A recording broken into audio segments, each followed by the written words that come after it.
Hello and welcome. Today I'm going to show you how to blur in Krita.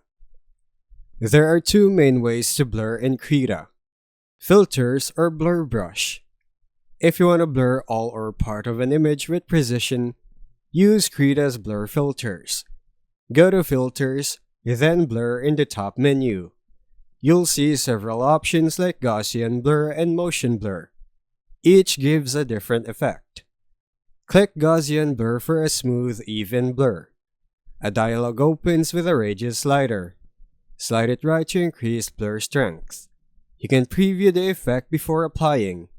Then when satisfied, click OK and the selected blur is applied to the active layer. If you only want the blur on a part of the layer, make a selection first. The effect will only apply inside your selection. For freehand softening, use a blur brush from the brush presets. Open the brush presets docker and search for blur. You'll find softening brushes designed to paint blur directly. Select a blur brush and paint over the area you want softened. This is great for subtle transitions like skin shading or background haze. And that's how you blur in Krita. Thanks for watching.